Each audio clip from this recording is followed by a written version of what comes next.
কাগজ জানাচ্ছি খাতুনগঞ্জ থেকে মতিঝিলে, সাথে আছে আমি শামীম জাহিদ। আবহাওয়ার কারণে এবার উত্তরবঙ্গ এবং দক্ষিণাঞ্চলে আমের উৎপাদন নিয়ে তৈরি হয়েছে শঙ্কা। কৃষি বিভাগের হিসাবে একদিনের শিলাবৃষ্টিতে চাঁপাইনবাবগঞ্জ ও রাজশাহীতে 10 থেকে 15% আমের ক্ষতি হয়েছে। এছাড়াও প্রচণ্ড গরমে বিভিন্ন এলাকায় ঝরে পড়েছে আমের গুটি। আজ আমাদের আলোচনার বিষয় আমের উৎপাদন। এই নিয়ে আলোচনা করতে আমাদের সাথে স্টুডিওতে রয়েছেন শেরেবাংলা কৃষি বিশ্ববিদ্যালয়ের উদ্ভিদতত্ত্ব বিভাগের অধ্যাপক doctor M Salahuddin M Chowdhury, এবং রাজশাহী স্টুডিওতে আমাদের সাথে সরাসরি যোগ দিচ্ছেন সেখান থেকে বাংলাদেশ আম গবেষণা কেন্দ্রের মুখ্য বৈজ্ঞানিক কর্মকর্তা ডক্টর মোহাম্মদ শফিকুল ইসলাম। তবে মূল আলোচনা যাবার আগে দেখে নেব একটি প্রতিবেদন। মঙ্গলবারের এই বৃষ্টিতে গরমের আঁচ কিছুটা কমেছে চাঁপাইনবাবগঞ্জ, কিন্তু বড় ক্ষতি হয়ে গেছে আম বাগানের। শিলার আঘাতে ঝরে পড়েছে আমের গুটি। যেসব গুটিতে লেগেছে শিলা সেগুলো পচে নষ্ট হবে। আমরা যে গাছটাতে আছে 5 মণ আনতে গেছে, সে গাছটাতে 5 মণ জায়গাতে এখন শিলে নষ্ট হয়ে যায়, এখন 2 মণ হবে। কৃষি বিভাগের হিসেবে 15 মিনিটের এই বৃষ্টিতে আমের ক্ষতি হয়েছে 10 থেকে 15%। তবে উৎপাদন গতবারের চেয়ে বেশি হবে বলে আশা তাদের। আমের যে মুকুল আছে 10 বা 15% আম যদি নষ্ট হয়ে যায়, আমি তো মনে করি সার্বিক উৎপাদনের ক্ষেত্রে এটা কোনো বিরূপ প্রতিক্রিয়া পড়বে বলে আমার মনে হয় না আর কি। দুশ্চিন্তা রাজশাহীর আম চাষিদেরও। এবার জেলায় আম চাষ হয়েছে 14,000 হেক্টর জমিতে। গাছে পর্যাপ্ত মুকুল এলেও গুটি ধরেনি তেমন। আবার দেখা দিয়েছে পোকার আক্রমণ। আম খুব কমই আসছে, আর মুকুল ঠিক মতন আসে নাই। তারপরেও যেগুলা গুটি আসছে সেই গুটির গোড়ায় একটু করে ছিদ্র দেখা যাচ্ছে। সঠিক মাত্রায় কীটনাশক ব্যবহার করলে পোকার আক্রমণ রোধ করা সম্ভব, জানিয়েছে ফল গবেষণা কেন্দ্র। শেষ পর্যন্ত রাজশাহীতে যে পরিমাণ আমের মুকুল এসছে তাতে মনে হইতেছে গত বছরের তুলনায় অনেক গাছে মুকুল আসে নাই। সেক্ষেত্রে কিছু মুকুল কম এসেছে, তবে যত্ন পরিচর্যা কিন্তু চলছে। মেহেরপুরে চলতি মৌসুমে বৃষ্টি হয়নি তেমন। প্রচণ্ড রোদে শুকিয়ে গেছে মাটি। এ অবস্থায় ঝরে পড়ছে আমের গুটি। ঝরে পড়া রোধে নানা ব্যবস্থা নিয়েও কোনো ফল পায়নি কৃষক। প্রথম থেকেই এবছরে বৃষ্টি না হওয়ার কারণে আমাদের বেশি রোদের কারণে ফলগুলা বেশি ঝরে যাচ্ছে। আবহাওয়ার প্রেক্ষাপট যদি চলতে থাকে তাহলে দেখা যাবে যে অদূর ভবিষ্যতে ব্যবসায়িকভাবে আমের একটা ভালো ফলাফল পাওয়া যাবে না। এবার জেলায় আম চাষ হয়েছে 2063 হেক্টর জমিতে, যা আগের বছরের তুলনায় কিছুটা বেশি। Independent news. দেখলাম প্রতিবেদনটি আমরা। ডক্টর সালাউদ্দিন এম চৌধুরী এবং ডক্টর শফিকুল ইসলাম, আপনাকে স্বাগত জানাচ্ছি এই অনুষ্ঠানে। আপনারা কেমন আছেন? ডক্টর চৌধুরী, আপনাকে দিয়ে শুরু করা যাক প্রশ্ন। আমরা প্রতিবেদন দেখলাম, বলা হচ্ছে যে এবার আমের উৎপাদন নিয়ে শঙ্কা হয়েছে। মূলত আবহাওয়ার কথা বলা হচ্ছে যে এবছর আবহাওয়ায় শিলাবৃষ্টি হয়েছে এবং যে উত্তরবঙ্গ এবং দক্ষিণাঞ্চলে ক্ষতিগ্রস্ত হয়েছে। এটা কি বাড়তি কিছু এবার আবহাওয়াটা? কারণ প্রতি বছর যেটা হয় আমের ক্ষেত্রে, আমের on year of year season থাকে। সাধারণত যে বছর আমটা ভালো হয় পরের বছরটা খারাপ হয়। তো গত বছর ছিল আসলে আমের ক্ষেত্রে অন ইয়ার, এবছর অফ ইয়ার স্বাভাবিক হওয়ার কথা। সেটা কি এই যে আবহাওয়ার কথা বলে আমাদের প্রতিবেদন দেখানো হলো, এটা কি বাড়তি কিছু আরও? ধন্যবাদ জাহিদি ভাই। বিষয় হচ্ছে যে অন ইয়ার অফ ইয়ার না, বা শিলাবৃষ্টিও না। শিলাবৃষ্টিতে কিছুটা অবশ্যই ক্ষতি হবে, কিন্তু আবহাওয়ার ফ্লাকচুয়েশনের ক্ষেত্রে যেরকম এটা তার কীট পতঙ্গের উপরে একটা স্ট্রেস দেয়, তার ডিজিজের উপরে স্ট্রেস দেয়, এবং অন ইয়ারের বিষয়টা আছে। একজন কৃষক ভাই বললেন যে আমাদের এখানে এই বছর অনেক রোদ ছিল, ফলে আমাদের আমের ইয়া কম এসেছে। রোদ হলে ওয়াটারিং করতে হবে, না হলে তার আমের গুটি ঝরে পড়বে। আবার আপনার রোদ হলে একটা ডিজিজ আছে পাউডারি মিল্ডু, সেটার অ্যাটাকটা বেড়ে যাবে। ম্যাঙ্গো লিফ পেপারে অ্যাটাক বেড়ে যাবে, মিলিবাগের অ্যাটাক বেড়ে যাবে। আবার সেই সাথে আপনি দেখেন যখন বৃষ্টি হবে তখন আবার অ্যানথ্রাকনোজের পরিমাণ বেড়ে যাবে। অ্যানথ্রাকনোজ এমন একটা ডিজিজ যেটা আমের ফ্লাওয়ারিং স্টেজে তার আপনার মুকুলগুলিকে শুকিয়ে ঝরে ফেলে দেয়। সাথে সাথে আপনার আম যখন গুটি আসবে তখন গুটিগুলি ঝরে পড়বে। এই প্রতিটা বিষয়ে কিন্তু আমের উৎপাদনের সাথে ব্যাপকভাবে সম্পর্কিত। আর অন ইয়ার অফ ইয়ার বিষয়টা হচ্ছে যে ম্যানেজমেন্টের মাধ্যমে এই ইয়াটাকে কমে আনা যায়। গাছে যদি এই বছর বেশি আম হয় তাহলে তার সঞ্চিত খাদ্য শেষ হয়ে যাবে, পরের বছর আবার তাকে খাদ্য সঞ্চয় করতে হবে আমটাকে নিয়ে আসার জন্য। তো এইটা যখন আপনি একটা ম্যানেজমেন্টের মধ্যে নিয়ে আসবেন তখন কিন্তু আমের ফলনটা এই অন ইয়ার অফ ইয়ারের বিষয়টা কিছুটা পরিমাণ হলে আমরা কমিয়ে আনতে পারবো।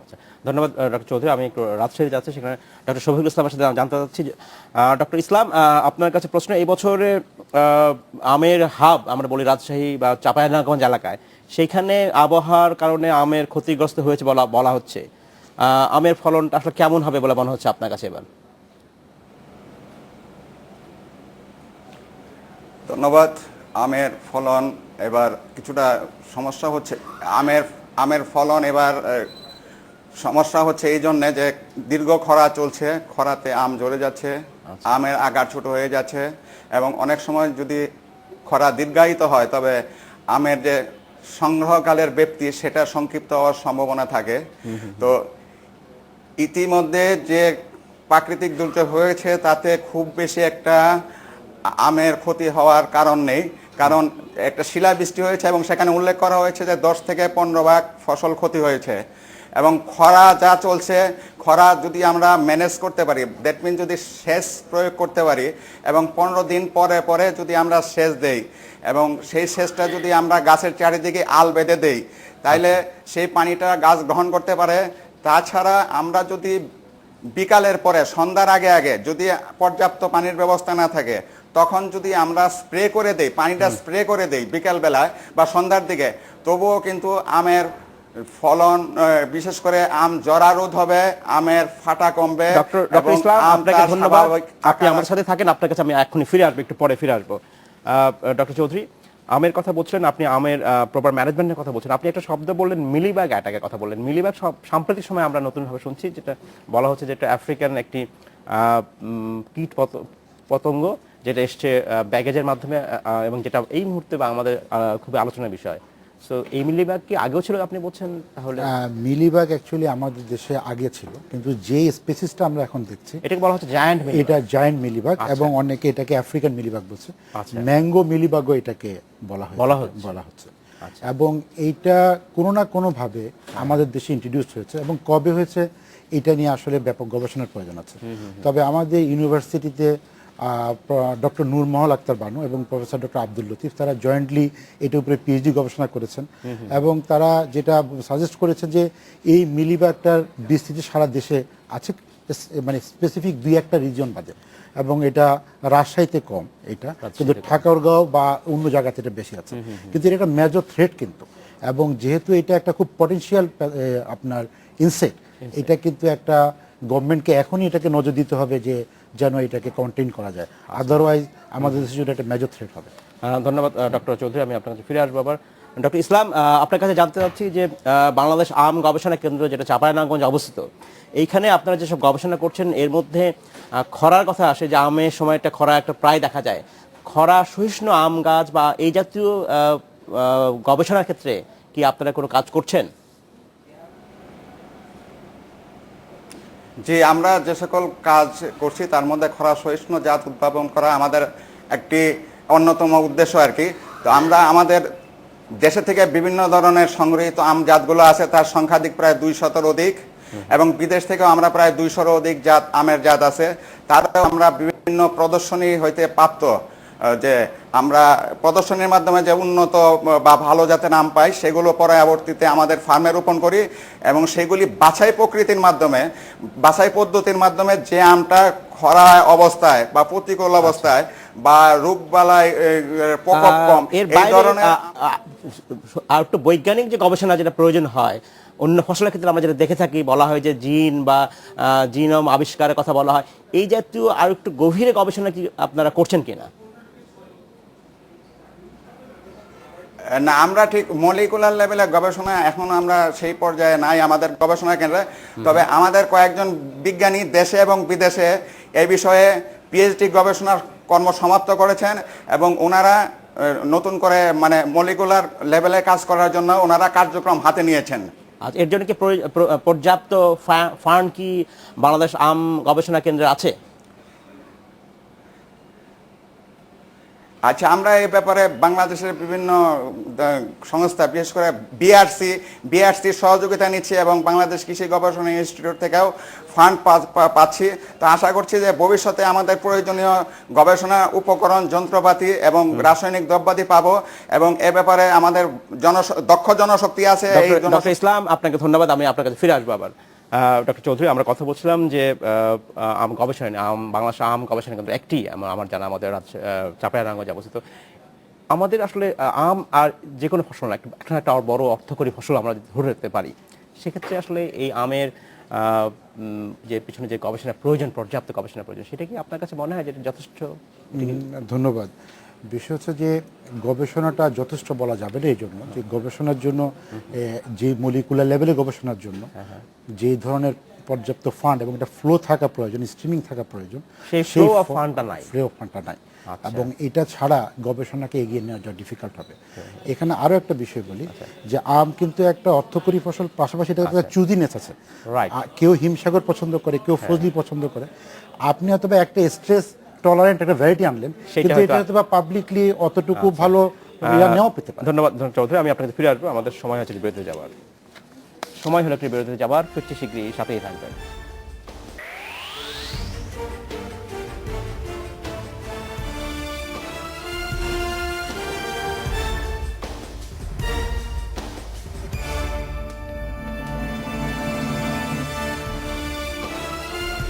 স্বাগত আরেকবার খাতুনগঞ্জ থেকে মধ্যছিলে। আজ আমরা আলোচনা করছি আমের উৎপাদন নিয়ে।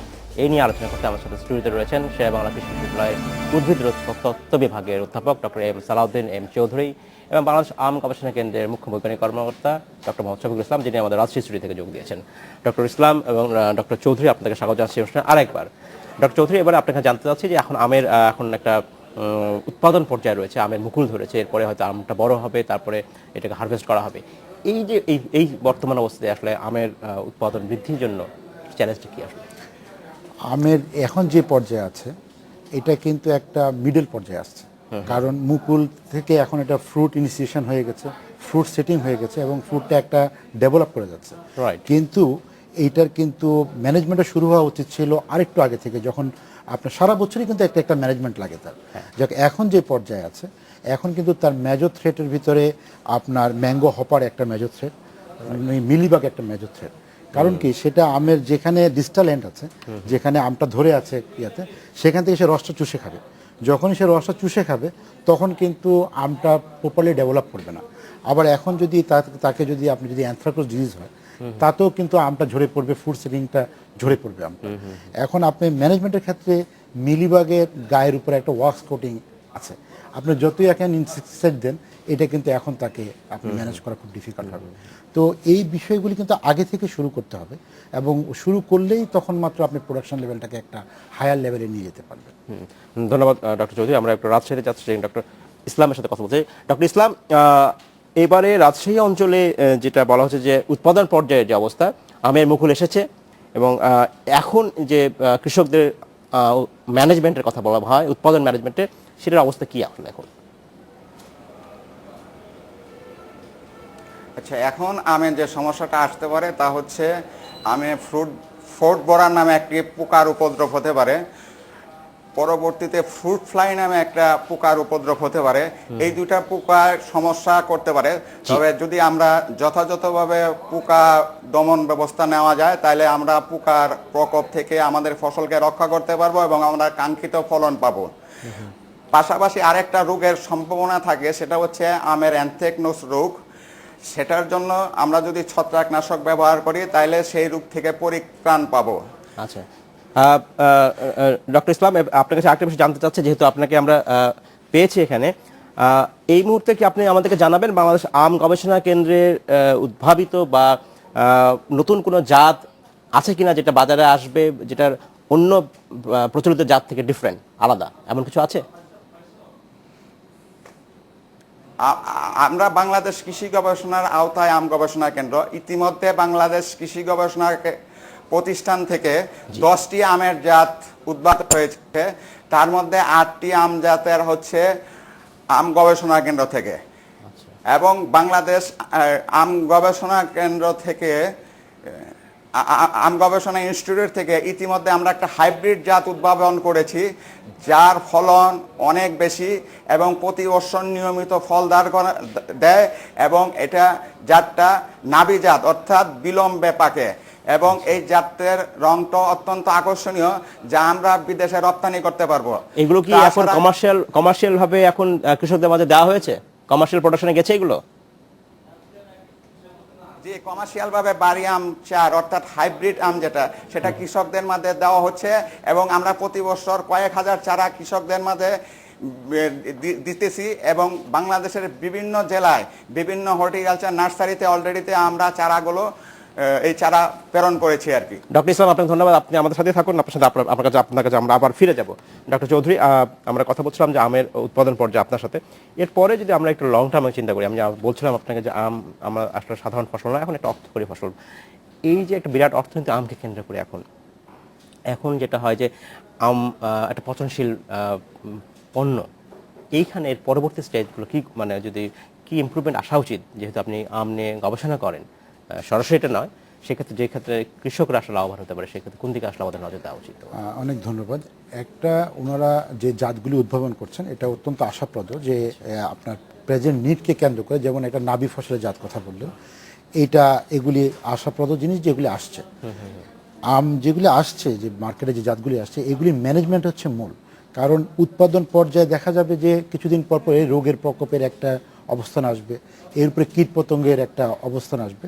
এই সমস্ত চ্যালেঞ্জগুলিকে ফেস করে রেগুলার মনিটরিংয়ের মাধ্যমে কোন কোন প্রবলেমটা অ্যারাইজ করছে এবং ওগুলিকে সবসময় একটা ম্যানেজমেন্টের মাধ্যমে নিয়ে আসাটা হচ্ছে হলো একটা মূল চ্যালেঞ্জ এই দেশের জন্য। অন্যথায় মনে করেন যে একটা ভালো উচ্চ ফলনশীল জাত ধীরে ধীরে তার উৎপাদনশীলতা হারিয়ে যাবে এবং নতুন ধরনের তার উপর উপদ্রব আসবে। সেই চ্যালেঞ্জ মোকাবেলার জন্য এইটাকে একটা রেগুলার গবেষণার মধ্যে রাখতে হবে। আচ্ছা, ধন্যবাদ ডক্টর চৌধুরী। ওই অনুষ্ঠান আসলে অসংখ্য ধন্যবাদ। সময় স্বল্পতা আমাদের শেষ করতে হচ্ছে। ডক্টর ইসলাম, আপনাকে অসংখ্য ধন্যবাদ। আপনি আমাদের রাজশাহী স্টুডিও থেকে বসে আমার সাথে যোগ দিয়েছেন, আপনাকে অসংখ্য ধন্যবাদ। এই ছিল আজকের মতো আমাদের খাতুনগঞ্জ থেকে মধ্যে ছিল। আমার সাথেই থাকবেন, দেখা হবে আবারও।